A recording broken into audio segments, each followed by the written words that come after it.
Bricks సంచలనం, Trump కి shock, R5 కొత్త కరెన్సీ, డాలర్ పతనం, ప్రపంచ ఆర్థిక వ్యవస్థలో కొత్త శకం.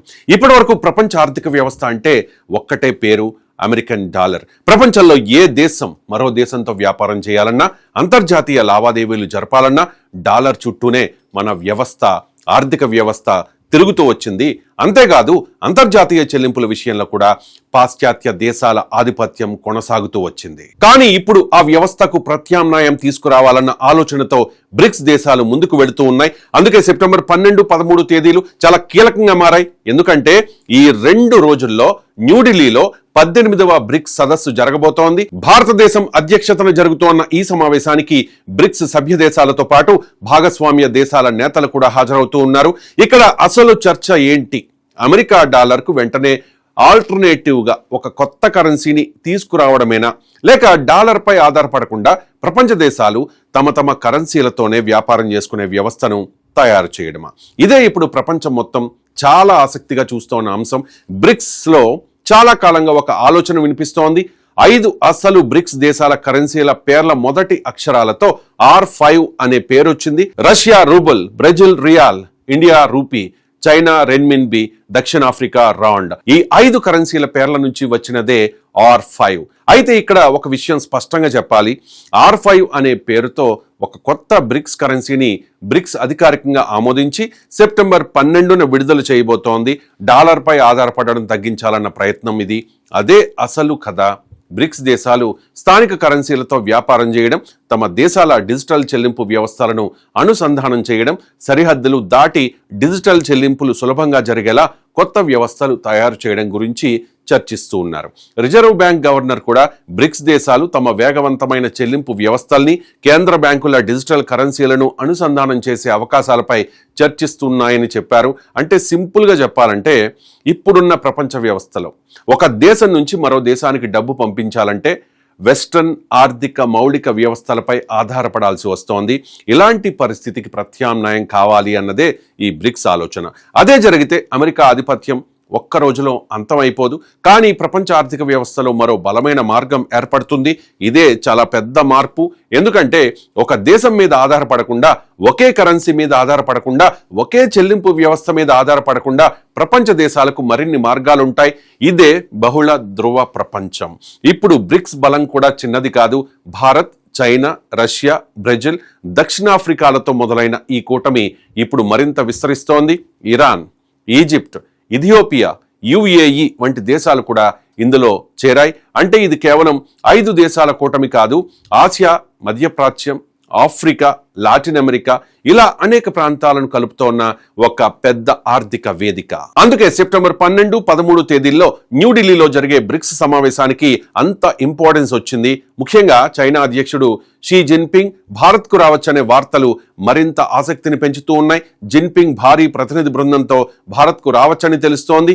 ఇది నిజంగా జరిగితే భారత్ చైనా సంబంధాల్లో కూడా కీలక పరిణామంగా మారుతుంది. ఒక్కసారి ఆలోచించండి. 2020 గల్వాన్ ఘటన తర్వాత భారత్ చైనా మధ్య ఎంత ఉద్రిక్తత వచ్చిందో మనందరికీ తెలుసు. సరిహద్దుల్లో ఉద్రిక్తతలు పెరిగాయి. అయినా ఆర్థిక ప్రయోజనాల విషయంలో 2 దేశాలు పూర్తిగా విడిపోలేదు. ఇప్పుడు బ్రిక్స్ వేదికపై మరోసారి కలిసి కూర్చోబోతూ ఉన్నాయి. రాజకీయంగా విభేదాలున్నా ఆర్థికంగా కలిసి పనిచేయడం సాధ్యమే. అదే బ్రిక్స్ చూపిస్తోన్న కొత్త మార్గం. ఇదే సమయంలో రష్యా కూడా బ్రిక్స్ లో కీలక పాత్ర పోషిస్తోంది. భారత్ పై US ఆంక్షల తర్వాత స్థానిక కరెన్సీలతో వ్యాపారం చేయాల్సిన అవసరం రష్యాకు మరింత పెరిగింది. బ్రిక్స్ దేశాల మధ్య స్థానిక కరెన్సీల వినియోగం పెరిగింది. ఇక భారత్ కు కూడా ఇందులో భారీ ప్రయోజనం ఉంది. రూపాయిని అంతర్జాతీయ లావాదేవీల్లో ఎక్కువగా ఉపయోగించేలా చేయాలన్న ప్రయత్నాన్ని రిజర్వ్ బ్యాంక్ ఇప్పటికే కొనసాగిస్తోంది. అంటే రూపాయి బలపడాలి, యువాన్కు అంతర్జాతీయ వినియోగం పెరగాలి, రూబుల్కు ప్రత్యామ్నాయ మార్గాలు రావాలి, ఇతర బ్రిక్స్ దేశాల కరెన్సీల వినియోగం పెరగాలి. ఇలా ప్రతి దేశం తన కరెన్సీతో వ్యాపారం చేసుకునే అవకాశం పెంచుకోవడమే ప్రస్తుతం కనిపిస్తోన్న అసలు మార్గం. ఇది డాలర్కు వెంటనే సమాధి కాదు, కానీ డాలర్పై ప్రపంచం ఆధారపడే స్థాయిని తగ్గించే ప్రయత్నం మాత్రం అదే డీడాలరైజేషన్. ఇక్కడ మరో ఆసక్తికరమైన అంశం యూనిట్. బ్రిక్స్ కు సంబంధించిన కొన్ని ప్రతిపాదనల్లో యూనిట్ అనే పేరు కూడా వినిపిస్తోంది. కొన్ని ప్రతిపాదనల్లో దీన్ని బంగారం, బ్రిక్స్ దేశాల కరెన్సీల బాస్కెట్ ఆధారంగా ఉండే డిజిటల్ సెటిల్మెంట్ వ్యవస్థ. అందుకే అసలు గేమ్ ఏంటంటే బ్రిక్స్ ఒకే కొత్త కరెన్సీని తేవడం కంటే ముందు డాలర్ అవసరం లేకుండా బ్రిక్స్ దేశాల మధ్య వ్యాపారం జరిగేలా చేయడం, స్థానిక కరెన్సీల్ని ఉపయోగించడం, డిజిటల్ చెల్లింపు వ్యవస్థల్ని అనుసంధానం చేయడం, సరిహద్దులు దాటి చెల్లింపుల్ని వేగంగా చేయడం. ఇది సక్సెస్ అయితే అప్పుడు ప్రపంచ ఆర్థిక వ్యవస్థలో పెద్ద మార్పు రావచ్చు. ఎందుకంటే ఇప్పటి వరకు ఒకే దారి ఉన్న చోట మరో దారి ఏర్పడుతుంది. ఇప్పటి వరకు వెస్ట్రన్ ఆర్థిక వ్యవస్థలపై ఆధారపడిన దేశాలకు మరో మార్గం కనిపిస్తుంది. ఇదే అమెరికాకు అసలు సవాలు. అందుకే బ్రిక్స్ పై అమెరికా అధ్యక్షుడు డొనాల్డ్ ట్రంప్ తీవ్రంగా స్పందిస్తోన్న విషయం కూడా తెలిసిందే. కానీ ఇక్కడ మరో ఆసక్తికరమైన విషయం ఉంది. భారత్, చైనా, రష్యా ఈ 3 దేశాలు ఒకే వేదికపై కలిసి పనిచేయడం ప్రారంభిస్తే ప్రపంచ రాజకీయాల్లో ఆ ఎఫెక్ట్ అనేది చాలా ఎక్కువగా ఉంటుంది. భారత్ ఒకవైపు, చైనా మరోవైపు, రష్యా మరోవైపు ఈ 3 దేశాలకు వేర్వేరు ప్రయోజనాలు ఉన్నా డాలర్పై ఆధారపడడం తగ్గించాలన్న విషయంలో కొన్ని ఉమ్మడి ప్రయోజనాలు కనిపిస్తూ ఉన్నాయి. అందుకే బ్రిక్స్ కేవలం ఒక రాజకీయ కూటమి కాదు, ఇది ఆర్థిక శక్తిగా ఎదగాలని ప్రయత్నిస్తోన్న వేదిక. అందుకే సెప్టెంబర్ 12, 13 తేదీల్లో న్యూఢిల్లీ వైపు ప్రపంచం మొత్తం చూస్తోంది. ఇది నిజంగా ఒక కొత్త బ్రిక్స్ కరెన్సీ పుట్టే రోజవుతుందా? R5 అధికారిక రూపం దాల్చుతుందా? యూనిట్ అనే చెల్లింపు వ్యవస్థ ముందుకొస్తుందా? బ్రిక్స్ దేశాల డిజిటల్ చెల్లింపు వ్యవస్థలు అనుసంధానం అవుతాయా? ఇవే ఇప్పుడు అసలు ప్రశ్నలు. కానీ ఒక విషయం మాత్రం ఖచ్చితంగా చెప్పొచ్చు, బ్రిక్స్ ఇప్పుడు కేవలం సమావేశాలు పెట్టుకునే కూటమి కాదు. ప్రపంచ ఆర్థిక వ్యవస్థ ఎలా ఉండాలి, అంతర్జాతీయ వ్యాపారం ఎలా జరగాలి, దేశాలు తమ కరెన్సీలతో ఎలా వ్యాపారం చేసుకోవాలి, డాలర్పై ఆధారపడడం ఎలా తగ్గించాలి అనే ప్రశ్నలకు ప్రత్యామ్నాయాలు వెతుకుతోన్న వేదికగా మారింది. అందుకే సెప్టెంబర్ 12, 13 తేదీల్లో న్యూఢిల్లీ కేవలం ఒక సమావేశానికి వేదిక కాదు, ప్రపంచ ఆర్థిక వ్యవస్థలో భవిష్యత్తు ఎలా ఉండబోతోందో చర్చించే వేదిక.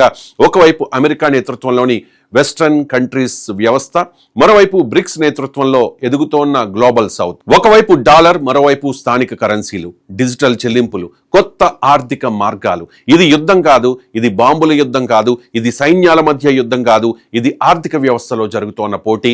ఎవరి కరెన్సీ బలంగా ఉంటుంది, ఎవరి చెల్లింపు వ్యవస్థ ప్రపంచంలో ఎక్కువగా ఉపయోగించబడుతుంది, ఎవరి ఆర్థిక వ్యవస్థ ప్రపంచ వ్యాపారాన్ని ప్రభావితం చేస్తుంది, అదే అసలు పోటీ. మరి ఈ పోటీకి న్యూఢిల్లీ వేదిక కావడం, అదే ఇప్పుడు భారత్కు వచ్చిన అతిపెద్ద దౌత్య అవకాశం.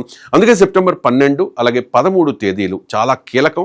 ఆ రోజు R5 పుట్టిందా లేదా అన్నది ఒక విషయం, యూనిట్ వచ్చిందా లేదా అన్నది మరో విషయం. కానీ ప్రపంచ ఆర్థిక వ్యవస్థలో ఒక కొత్త దారి గురించి బ్రిక్స్ దేశాలు ఎంత దూరం వెళ్ళాయో ప్రపంచానికి స్పష్టంగా కనిపించే రోజు మాత్రం అవుతుంది. అమెరికా డాలర్ ఆధిపత్యం ఒక్క రోజులో ముగిసిపోదు. కానీ దానికి ప్రత్యామ్నాయం కోసం ప్రపంచంలోని పెద్ద ఆర్థిక శక్తులు కలిసి పనిచేయడం మొదలైతే అది మాత్రం చరిత్రలో చిన్న విషయం కాదు. అందుకే న్యూఢిల్లీ వైపు ప్రపంచం చూస్తోంది, బ్రిక్స్ వైపు ప్రపంచం చూస్తోంది, భారత్ వైపు ప్రపంచం చూస్తోంది. సెప్టెంబర్ 12, 13 తేదీల్లో ఏ నిర్ణయాలు బయటకు వస్తాయో చూడాలి. ఎందుకంటే అక్కడ తీసుకునే నిర్ణయాలు రాబోయే రోజుల్లో ప్రపంచ ఆర్థిక వ్యవస్థ దిశను మార్చే అవకాశాలు స్పష్టంగా కనిపిస్తూ ఉన్నాయి. Please like, share and subscribe 99 TV.